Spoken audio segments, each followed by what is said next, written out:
Ustedes que han venido a esta parroquia La Ascensión del Señor en este segundo domingo del tiempo ordinario, hemos escuchado el Evangelio de San Juan en el capítulo 1, versículo del 29 al 34. Hay muchos elementos que podemos reflexionar sobre este reconocimiento que hace Juan el Bautista sobre Jesús.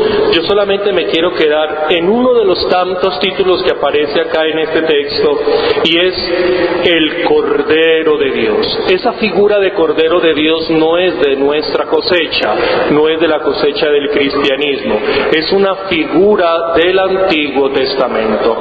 Por eso nos tenemos que ir al Antiguo Testamento para descubrir qué fue lo que quiso decir Juan en el capítulo 1, versículo 29-34, cuando Juan el Bautista lo llama Cordero de Dios. No es una figura nuestra, es una figura del Antiguo Testamento, y aquí no aparece ningún corchete o paréntesis para explicar. Eso quiere decir que las personas que escuchaban este Evangelio le era familiar la figura del Cordero.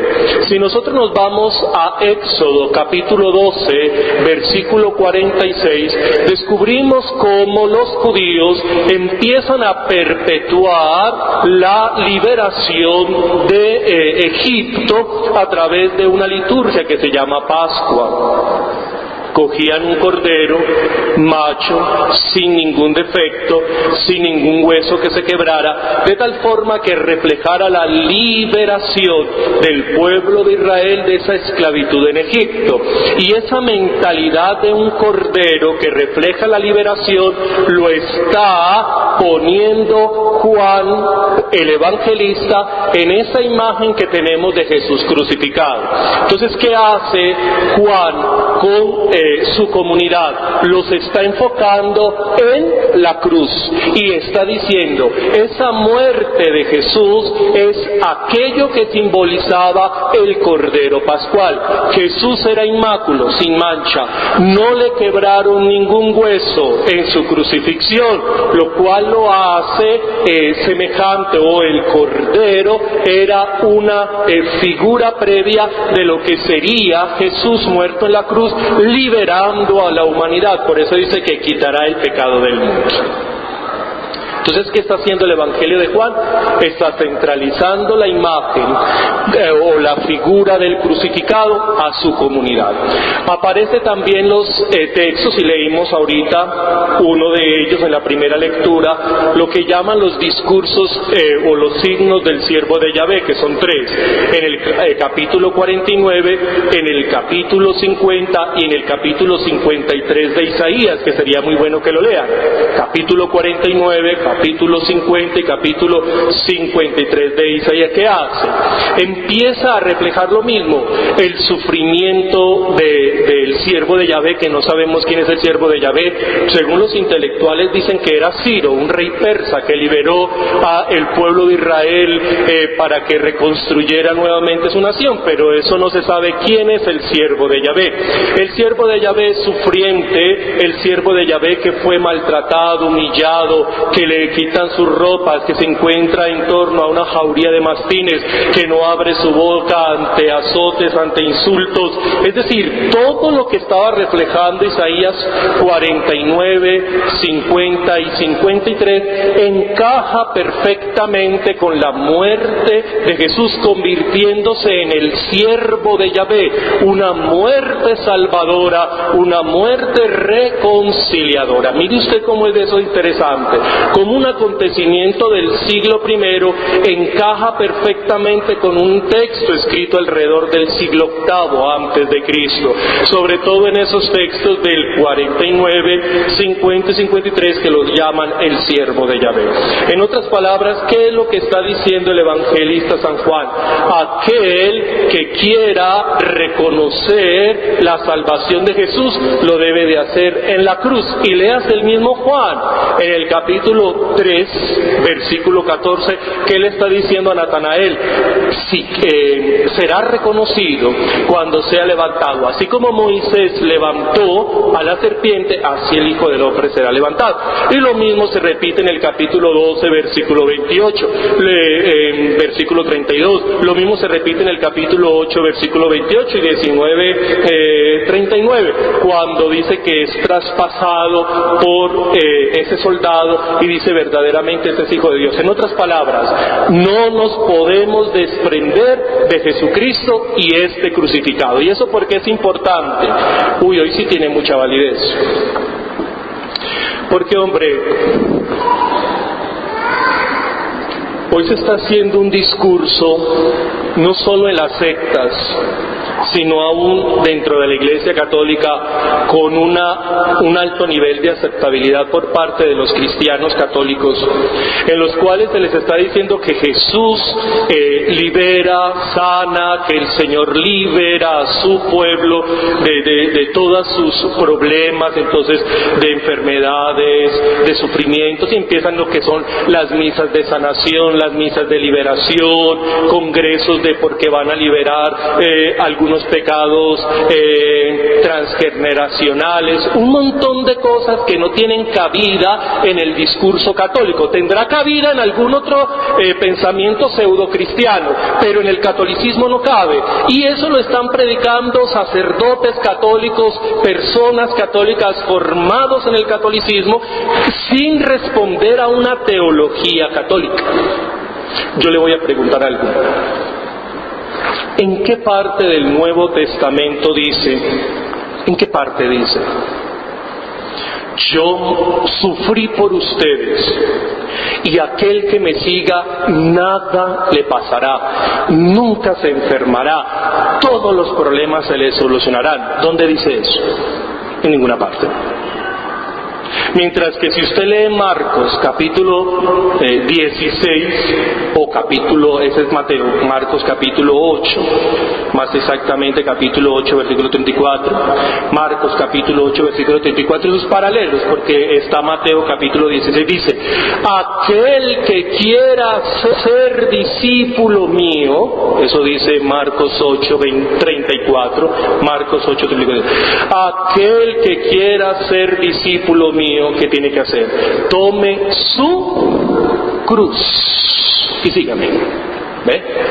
Ahí no dice, el que quiera ser discípulo mío le va a ir súper bien, se va a ganar el chance, va a todas las enfermedades a curarse, mejor dicho, la última. Ahí no dice eso.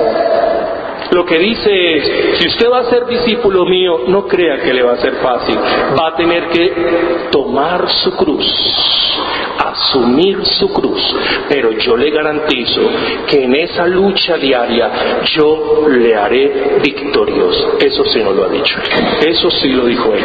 Cuando el discípulo asume su cruz, saldremos victoriosos. ¿Ve?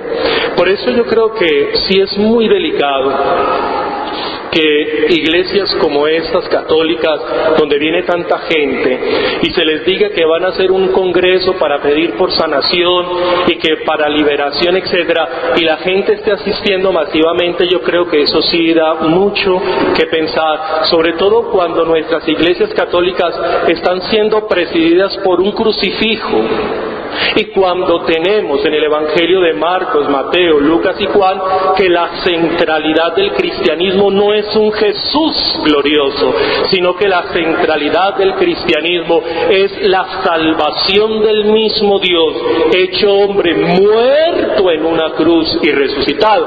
Esa es la centralidad del cristianismo, no un Jesús sentado en un trono que todo lo puede, que todo lo sana, que todo lo ayuda, sino que es un cristianismo que nos está diciendo: enfréntese a la vida, enfréntese a las circunstancias, que yo estaré con usted para ayudarle. Escúcheme bien esto. Dios no se puede meter en nuestra historia. ¿Por qué Dios no se puede meter en nuestra historia? Porque Dios no tiene historia. Dios no puede involucrarse en nuestra historia. Dios no puede hacer nada en nuestra historia si nosotros no lo dejamos. ¿Qué es la historia para nosotros? Lo que es el agua para el pez. Esa es la historia para nosotros. Es decir, un pez no puede vivirse en el agua. Nosotros no podemos entendernos sin historia.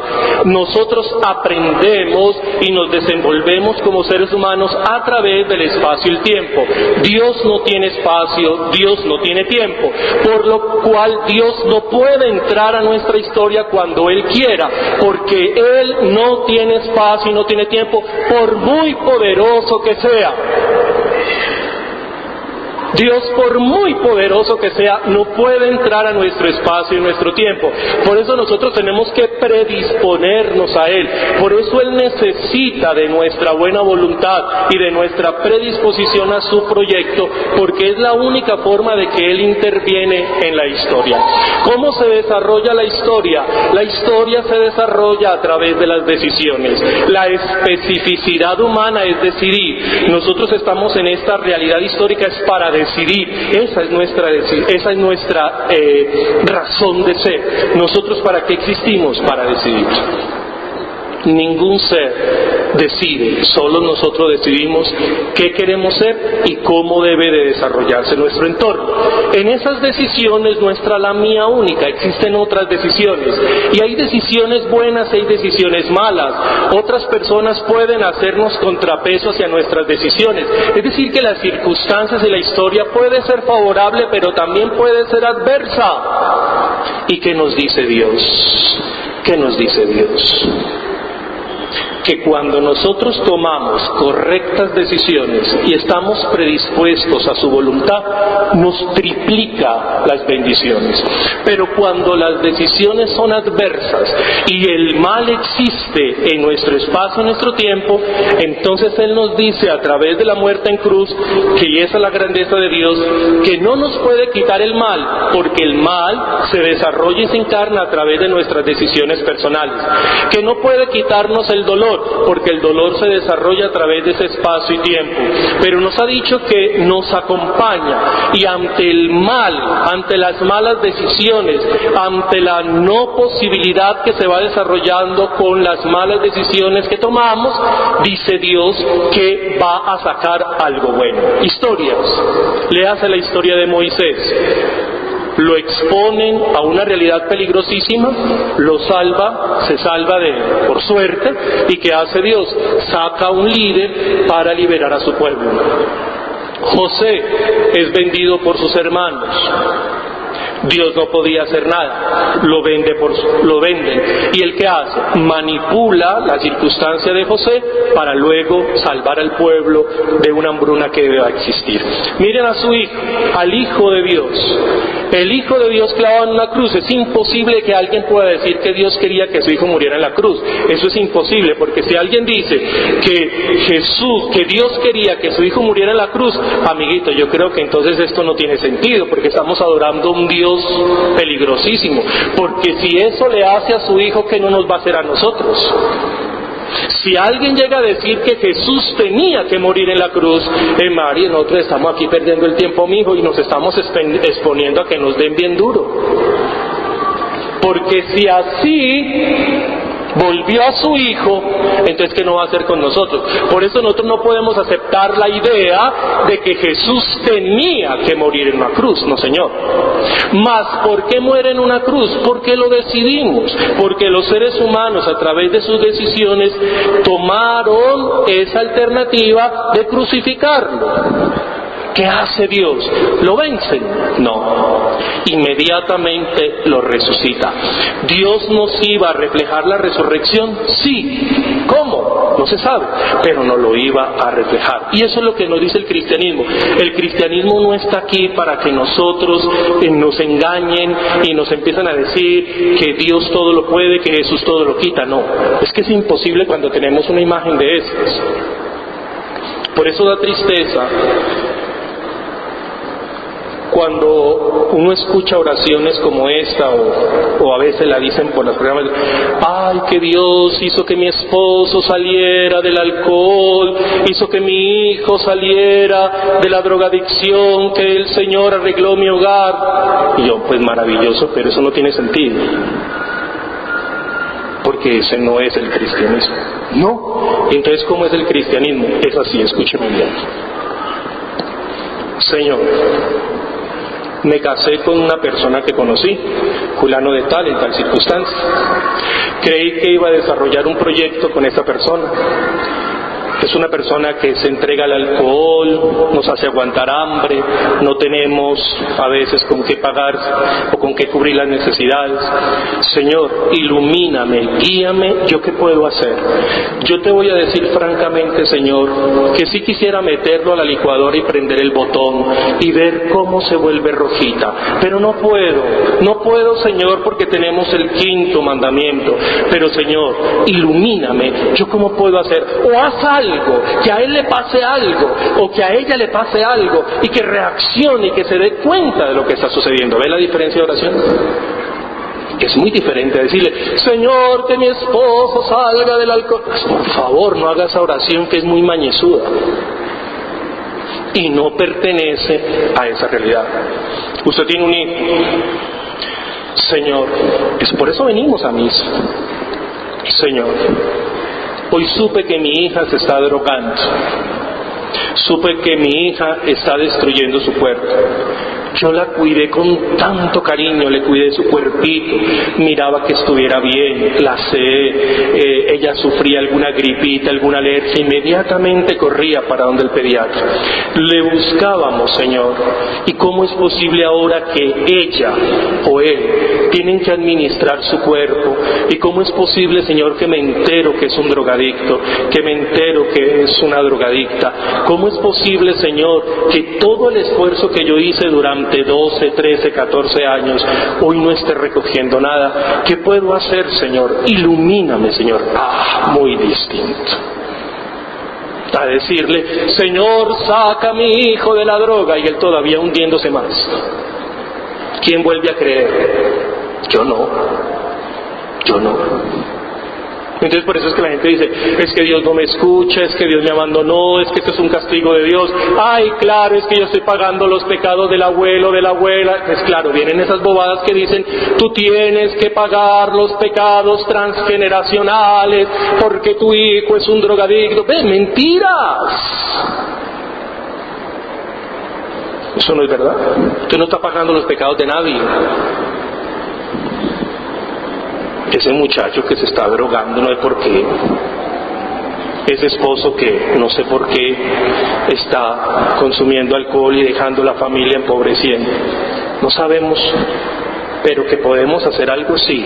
Y que Él va a hacer que esa situación salgan cosas buenas, sí. Pero la oración tiene que saberse hacer. Continuemos nuestra celebración eucarística. Ay, por favor, no se dejen engañar. Por favor, no se dejen meter los dedos en la boca. Uno no sabe quién es más bobo, el que le mete el dedo a la boca con dientes o el que tiene dientes y no muerde. Yo no sé cuál es más bobo. Pero es que nosotros no podemos dejar que nos metan los dedos a la boca donde tenemos una boca llena de dientes y no mordamos. Que no nos digan mentiras, que no nos enseñen falsedades.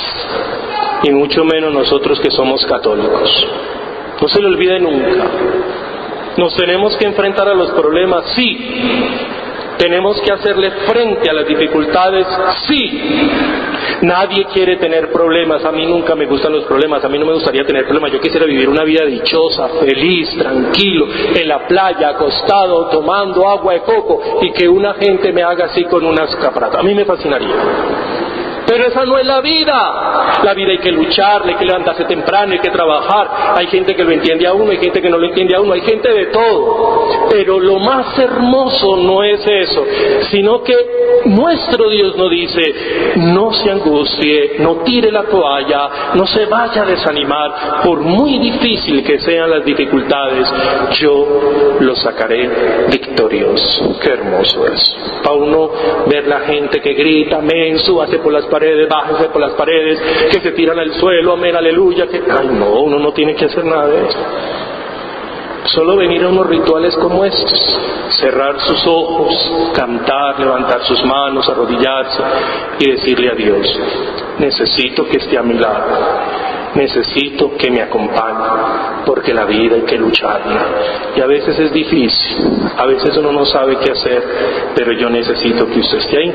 Como usted sudó sangre cuando lo iban a crucificar, así yo también me angustio, me pongo nervioso. Así cuando usted le gritó a su padre que lo liberara de esa cruz, yo también le pido a usted que me ayude. Es decir, estamos igual. Y así como usted salió victorioso de esa situación tan horrible que le tocó, yo también quiero salir victorioso de tantas situaciones que tenemos que vivir. El Señor esté con vosotros.